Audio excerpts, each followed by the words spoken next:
లూకాసు వార్త 2వ అధ్యాయము 8 నుంచి 14 వచనాల వరకు. మమ్మల్ని మిక్కిలిగా ప్రేమిస్తున్న మా ప్రియ తండ్రి యేసయ్య, మీకు వందనాలయ్యా. చదవబడిన లేఖన భాగాలు మా కొరకు రాసి ఉంచి ఈ దినమున తండ్రి ఈ స్థలంలో మీరు మాట్లాడటకు ఇష్టపడుతున్నారు. మీ జనన విషయం ఈ లోకంలో ఎలాగ జరిగిందో మీ సాక్ష్యం గురించి మమ్మల్ని నిలబెట్టినావు. ఇక్కడ మా సహోదరులు సహోదరులు గ్రామ పెద్దలు కూర్చుని ఉన్నారు.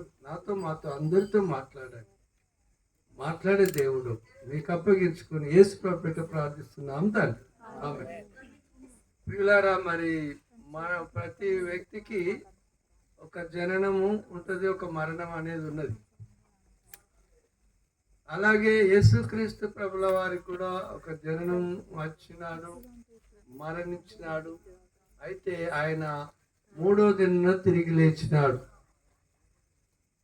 దేవుని బిడ్డలారా, ఒక మాట, ఇక్కడ అందరము దేవుని పిల్లలమే. దేవుడు తన పోలికలోనే చేసుకున్నాడు.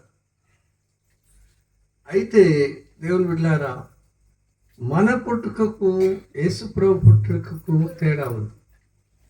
మనం ఆయనను దేవుడని మనం అంగీకరించడానికి ఆయనకు తండ్రి లేడు. పరిశుద్ధాత్మ కమ్ముకొనగా ఒక 12 సంవత్సరాల అమ్మాయిని దేవుడు కోరుకొని ఆమెను మరి అంగీకరించి ఆమె గర్భంలో ఉండి దేవుడు పుట్టినాడు. ఆయన పరిశుద్ధంగా పుట్టినాడు, తండ్రి లేడు. మన అందరికి తండ్రులు ఉన్నారు, తల్లిదండ్రులకు జన్మించినాం, అదొకటి. తర్వాత రెండవ వింత ఏమిటంటే, ఆయన ఈ లోకంలో జన్మించినప్పుడు తూర్పు దిక్కున ఒక నక్షత్రం పుట్టింది. ఆ నక్షత్రము పుట్టినప్పుడు తూర్పు దేశంలోని జ్ఞానులు ఈ నక్షత్రం పుట్టిందంటే ఈ భూమి మీద ఒక మహానుభావుడు పుట్టినాడని వారు గ్రహించి ఒంటెల మీద కానుకలు పట్టుకొని ఆయనను పూజించడానికి వచ్చినారు. యేసయ్య దగ్గరికి జ్ఞానులను ఒక నక్షత్రము నడిపించినారు. 3వ గొప్ప వింత కూడా ఉన్న దేవుడు, పరలోకంలో నుండి దేవుడు తన దూతలను భూమి మీదకి పంపినాడు. ఇప్పుడు మనం చదవబడిన లేఖన భాగం అది. ఆ దేశంలో కొందరు గొర్రెల కాపర్లు పొలంలో ఉండి రాత్రి వేళ తమ మందను కాచుకొచ్చుండగా, గొర్రెల కాపర్లు ఎక్కడుంటారు? ఊరు బయట ఉంటారు. వారు మందను మేపుకుంటుంటున్నారు. ఉంటుంటే దేవుడు ఆ పరలోకపు దేవదూతలను ఆ గొర్రెల కాపర్ల యొద్దకు పంపినప్పుడు వాళ్ళు ఏమంటుందంటే, దూత భయపడకుడి, ఇదిగో ప్రజలందరికీ కలగబో మహా సంతోషకరమైన సువార్తమానం నేను మీకు తెలియజేయుచున్నాను. అయితే ఆ దూత ఏమంటుందంటే, వాళ్ళు భయపడ్డారు.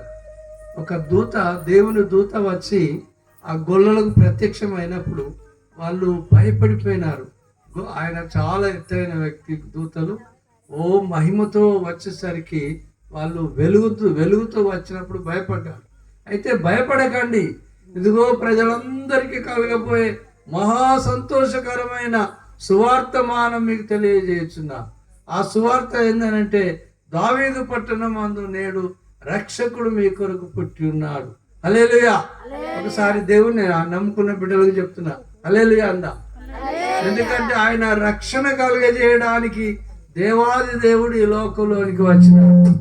యోహాను సువార్తలో ఒక మాట ఉన్నది, దేవుడు లోకమును ఎంతో ప్రేమించెను, కాగా తన అద్వితీయ కుమారునిగా పుట్టిన వాని అందు విశ్వాసం ఉంచు ప్రతి వాడు నశింపక నిత్య జీవం పొందినట్లు ఆయన అనుగ్రహించాడు. దేవుడు ఎంతగా ప్రేమిస్తున్నాడంటే, నన్ను అందరినీ ప్రేమిస్తున్నాడు. ప్రేమించి ఆయన ఏమి చేస్తున్నాడంటే, ఈ లోకానికి వచ్చినాడు. ఒక నరావతారిగా, ఒక కన్య, చిన్న అమ్మాయిని ఎంచుకొని ఈ లోకంలో పరిశుద్ధుడిగా జన్మించినాడు. ఆయన 33.5 సంవత్సరాలు జీవించి ఆయన కార్యాలు గుడ్డి వారికి చూపునిచ్చినాడు. దేవుని బిడ్డలారా, మూగవారు వస్తే మూగవారికి మాటలు ఇచ్చినారు. తర్వాత కుష్ఠరోగులు వస్తే స్వస్థపరిచినాడు. ఈ లోకంలో ఆయన దేవుడని నిరూపించుకున్నాడు. అంతేకాదు దేవుని బిడ్డలారా, మరి పక్షవాతం వచ్చి పడిపోయిన వారిని కూడా లేపినాడు ఆయన దేవుడు. అంటే మరణించిన వారిని కూడా లేపినాడు యేసుక్రీస్తు ప్రభువు వారు. అది దేవుడని నిరూపించుకున్నాడు. ఆయన కూడా మనందరి కొరకు, నీవు నేను చేసిన తప్పుల కొరకు 2024 సంవత్సరాల క్రితం ఆ సిలువలో ప్రాణం పెట్టినాడు. ఇప్పుడు మనం కొంచెం అయిన తర్వాత ఒక స్కిట్ చూస్తాం. అది చూసినప్పుడు యేసు ప్రభు మన కొరకు ఎలాగ మరణించినాడు, మనం చేసిన తప్పులను ఆయన మీద వేసుకొని చనిపోయినాడు. నేను ఒక చోట జరిగిన విషయం నేను చెప్తాను. ఒక తల్లిదండ్రులకు 2 పిల్లలు, మగ పిల్లలు. వారిద్దరూ కమల పిల్లలు ఒకే తిరిగా ఉన్నారు. జరిగిన విషయం చెప్తున్నాను. అయితే ఆ 2 పిల్లలు పాపం పుట్టిన కొన్ని రోజులకు తల్లిదండ్రులు చనిపోయినారు.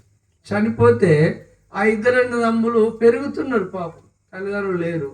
పెద్దవాడు అనుకున్నాడు, ఆయనకు ఒక ఆలోచన వచ్చింది, నేను మంచిగా చదివి గొప్పవాడిని కావాలని అనుకుంటున్నాడు.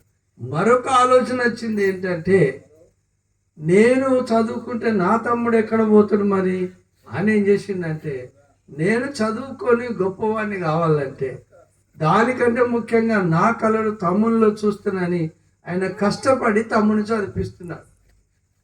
అంటే దేవుడు మనల్ని ఎలా ప్రేమించాడు అనే దాని మీద ఒక చోట జరిగిన విషయాన్ని మీతో పంచుకుంటున్నాను. అయితే ఈ తమ్ముని ఇక్కడ మామూలు 10th వరకు చదివించినాడు. తర్వాత పట్నంలో చదివిస్తున్నాడు. ఇంటర్ తర్వాత డిగ్రీ ఇట్లా చదివిస్తున్నాడు. అయితే ఎప్పుడైతే హైదరాబాద్ మహానగరం వెళ్ళినాడో ఆ బాబు, ఆయన అక్కడ ఫ్రెండ్స్తో అలవాటై అంత స్నేహితం చేసి ఏం చేసిందంటే డ్రింక్కి అలవాటు అయిపోయాడు. తర్వాత పేకాటకు అలవాటు అయిపోయినాడు. అక్కడ ఉండి ఆయన ఏం చేస్తుండంటే, అన్నయ్య మాకు పరీక్షల దగ్గరకు వచ్చినాయి, ఇంత డబ్బు కావాలంటే ఆయన రిక్షా లాక్కుంటా రాత్రంతా కూడా పనిచేసుకుంటా నా కళ నా తమ్ముని ఐఏఎస్గా చూడాలి, గొప్ప విధానంలో మేము చూడాలనుకొని ఎంతో కష్టపడి పంపిస్తున్నాడు.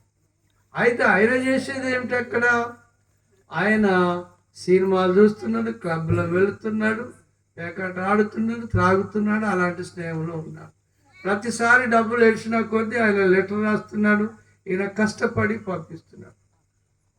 అయితే జరిగింది ఏంటంటే, ఒకరోజు ఒక పండుగ దినాన, ఇప్పుడు దసరా కానీ దీపావళి ఎట్లుంటుందంటే చాలామంది పేకాట ఎక్కువ ఆడుతారు. అయితే పేకాట ఆడుతుండగా జరిగింది ఏంటంటే, ఆయనకు అన్ని డబ్బులన్నీ ఆయనకి వచ్చేసినాయి. చాలామంది వస్తే వాళ్ళందరూ కలిసి ఏం చేసిందంటే ఈయనను చంపాలనుకున్నారు.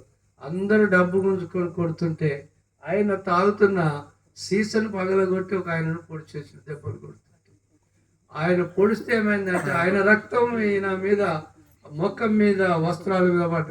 అప్పుడు అందరూ భయపడిపోయి ఆయన ఫోన్ చేసినట్టు జరిగిన విషయం దేవుడు. వారు ఏం చేసిందంటే వెంటనే పోలీసులకు ఫోన్ చేసి పలాని బాబును పొడిచినట్టే. ఈయనకు భయపడిపోయి ఏం చేసిందంటే, నేను ఎక్కడికి వెళ్ళాలి, నన్ను పోలీసులు తీసుకుపోతారు, మరి వారు ఎలాంటి శిక్ష వేస్తారో అని భయపడి ఆయనకున్న ఒక ఆధారం అన్న దగ్గరికి పరిగెత్తుకుని వచ్చినాడు. అక్కడి నుంచి బండి ఎక్కిండు, వచ్చిండు, అన్న దగ్గరికి వచ్చేసిండు, అదే బట్టలతోటి తలుపు కొట్టిండు. తలుపు కొట్టే వరకు అన్న చూసిండు. ఏంటి తన పని, ఆయనకు ఒకటేసారి ఏం చేయాలో పాల్పోతాడు. చూస్తే తమ్ముడు రక్త మార్కలతో ఉన్నాడు. ఆయన తమ్ముడిని ప్రేమిస్తున్నాడు కాబట్టి తీసుకెళ్ళి, అన్న తమ్ముడు ఏం జరిగింది చెప్పండి, చెప్పలేకపోతున్నాడు. కాళ్ళు పట్టుకుని ఏడుస్తున్నాడు. అన్నయ్య నన్ను చదివించాలని నువ్వు చేసినావు, ఎన్నో డబ్బులు పంపినావు, నేను ఏం చేసినాను, చదువు కాదు కానీ క్లబ్బులు, తాగడం, ఆటలాడడం, పేకట్ ఆడడం, నేను చేసింది తప్ప అన్నయ్య, ఒక ఆయన హత్య చేసిందయ్యా అని అన్నయ్య అంటే, అప్పుడు అన్నయ్య తమ్ముని ప్రేమిస్తున్నాడు కాబట్టి వెంటనే ఏం చేసినాడు, పోలీసు వాళ్ళకి అడ్రస్ తెలిసిపోయింది, వాళ్ళు రానేస్తారని ఆ తమ్ముని బట్టలు తీసుకొని అన్న వేసుకొని ఏం చేసిందంటే, ఈ అయిన బట్టలు తమ్మునికి ఇచ్చి నువ్వు పోయి ఇంట్లో ఉండిపోతామేనా అన్నాడు. అన్న తర్వాత కొంతసేపు వెయిట్ చేయగానే వాళ్ళు అక్కడి నుంచి హైదరాబాద్ నుంచి ఇక్కడికి ఫోన్ చేసిండ్రు, పలాని బాబును మీరు పట్టుకోవాలి అనేసరికి వాళ్ళు వెంటనే పోలీసు రానే వచ్చిండు. పట్టుకున్నారా, ఎవరిని పట్టుకున్నారు చెప్పండి, ఎవరన్నా విన్నవాళ్ళు? అన్న. హత్య చేసిన వారు ఎవరు? తమ్ముడు. ఆ రక్త మార్కలు ఎవరి దగ్గర ఉన్నది? ఇప్పుడు అన్న వస్త్రం మీద ఉన్నది. వెంటనే ఆయనను పట్టుకొని వెళ్ళిపోయింది. తమ్ముడు భయపడి బయటికి కిటికీలో చూస్తున్నాడు, బాధపడుతున్నాడు. ఇప్పుడు తప్పు చేసి నేను అన్నయ్యని పట్టుకు భయం రాలేకపోతున్నాడు, భయపడి ఇంట్లో ఉన్నాడు. అయితే అన్నని తీసుకుని వెళ్ళినాడు. తీసుకొని వెళ్ళి మరి పోలీసు వాళ్ళు కోర్టుకు అప్పగించారు. నేను చిన్నగా చెప్తున్నా జరిగిన విషయం. కోర్టుకు అప్పగిస్తే, నువ్వు బాగా త్రాగుబోతు అయినవయ్యా, నువ్వు ఎంతో మరి ఎన్నో దందాలలో ఉన్నట్టుగా మాకు తెలుస్తున్నది, నువ్వు హత్య చేస్తున్నావు, ఎన్నో హత్యలు చేస్తున్నావు, నీకు ఫలానా రోజు కోర్టు ఉరిశిక్ష ఇస్తుందని రాసిపెట్టి. చూడండి, ఉరిశిక్ష అయినా కూడా మరి ఈయన ఏం చెప్పగలడు? తమ్ముడిని ప్రేమిస్తున్నాడు, దానికి కూడా ఒప్పుకున్నాడు. పేపర్ రానే వచ్చింది, ఫలానా ఆయన ఫలాని రోజు 5 గంటలకు ఉరి తీయవలసి వస్తుందని చెప్పేసరికి ఈ బాబు పేపర్ చూసిండు. అయ్యో నాన్న, నాకు బదులుగా నాన్న చనిపోతాడు, నాన్న చనిపోవద్దు, నేను పోయి ఆయనకు నేను చనిపోతా అని ఆయన డైరెక్ట్ ఎక్కడికి వచ్చిందంటే, ఎక్కడికి వచ్చేసిండు? జడ్జి దగ్గరికి వచ్చిండు. ఇంటికి వెళ్ళి, అయ్యా తప్పు చేసింది నేను, హత్య చేసింది నేను, మా అన్న కాదు అయ్యా అని చెప్పుకుంటే, అయ్యా మీరెవరో తెలియదు, నా దగ్గరికి వచ్చిన మరి ఆ ముద్దాయిని నేను శిక్ష వేసిన, నాకు అంతేగాని నిన్ను ఇప్పుడు ఆయనను తీసుకొచ్చి నేను తప్పించడం నా చేతుల్లో లేదు అంటే ఆయన ఎంతో ఏడుస్తున్నాడు. అయ్యా కాళ్ళు పట్టుకుంటున్నాడు, నేను తప్పు చేసిన అంటే అసలు చూడండి. ఆయన ఒకసారి మరి నేను అన్నయ్యని చూడాలని అంటే చూపెట్టినాడు. ఆ అన్నయ్య ఏమన్నాడంటే, తమ్మి నువ్వు ఇక నుండి మంచిగా బ్రతుకు, ఒకసారి చూడాలని అన్నప్పుడు తీసుకువెళ్ళినాడు. తీసుకపోతే నువ్వు ఇక్కడ నుండి నువ్వు ఎన్ని అన్నా కూడా నిన్ను ఇటు ఉరి వేయరు, నన్ను బయటికి ఇడవరు, కానీ నేను నీ శిక్ష భరిస్తున్నా, నీవు ఇక నుంచి మంచిగా బ్రతుకు అని చెప్పేసి ఇదే ఆయనకు ఉరి శిక్ష పడ్డది అన్న. చూడండి, ఆయన అలాగే మనల్ని ప్రేమించినాడు యేసయ్య. యేసయ్య పరలోకం ఆయనలో ఉండే ఆయన స్థానం ఈ లోకానికి నిన్ను నన్ను ప్రేమించి నువ్వు చేసిన తప్పులు, నేను చేసిన తప్పులు ఆయన మీద వేసుకున్నాడు. ఆయన మీద వేసుకొని సిలువలో కొంచెం తర్వాత పిల్లలు మనకు స్క్రీన్ మీద అదృశ్యం చూపుతారు. దేవుడు పిల్లారా, మానవుడు ఎట్లా అయిపోయినాడంటే, నేను ఒక విషయం చెప్తా, ఈ మంత్రిలో జరిగిన విషయం. మనం చేసిన తప్పుకు ఆయన భరించిండు, మనకు తప్పు లేకుండా ఆ తమ్ముడు బ్రతికినట్టుగా మనము విడుదల ఆయనను ఈ రక్షకుడని, నా ప్రభు నా కొరకు మరణించినావయ్యా సిలువలో, నా పాపముల కొరకు నువ్వు భరించినావయ్యా, నా పాపాలన్నీ క్షమించినావయ్యా, నన్ను నీ బిడ్డగా చేసుకోమంటే ఆయన రక్షణ ఇచ్చారు. ఒకసారి ఏం జరిగిందంటే, ఈ మంత్రి దగ్గర కానపురం దగ్గర ఒక గంగ ఉంటుంది. మానవుని స్థితి ఎలా ఉన్నది అనేది నేను ఒక మాట చెప్తాను. అయితే ఒక గేదె ఏం చేసిందంటే, ఆ సముద్రం నీళ్లు కొత్త దూరం చాలా వండు ఉన్నది. అయితే అక్కడ నీళ్లు తాగదామని పాపం ఆ గేదె వెళుతుంటే వండలోని వెళ్తుంటే కొంత శీల మండలు మోకాల మట్టి అట్లా అవుతుంటే ఆ నీళ్ళ దగ్గరికి పోతూ కొంత దూరంగా ఉండగానే పాపం ఇక్కడి వరకు దిగబడ్డది. వెనుకకు రాలేకపోతున్నది, ముందుకు పోలేకపోతున్నది, నీళ్ళు అంతలేదు. పాపం దాని యజమానుడు 2-3 రోజుల దాకా చూస్తలేదు. ఎండకి ఎండుతుంది, రాత్రి అంతా అన్నే ఉంటుంది. ఇక చూడండి దాని పరిస్థితి. ఇప్పుడు మనిషి ఎట్లా ఉన్నాడంటే, ఒక తప్పు చేయడానికి పోతున్నాడు.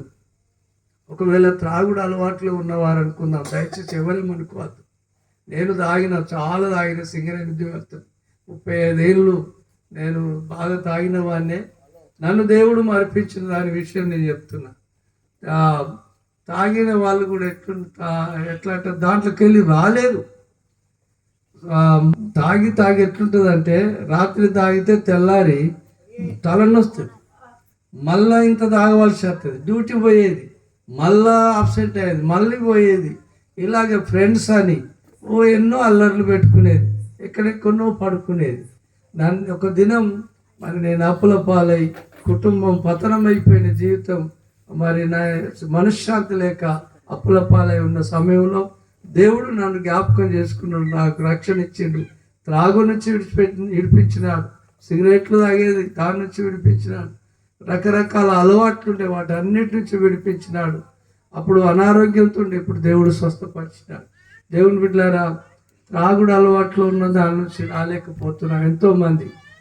ఎంతోమంది ఇప్పుడు సిమ్లాలని రకరకాల వ్యసనాల్లో మునిగిపోతున్నారు.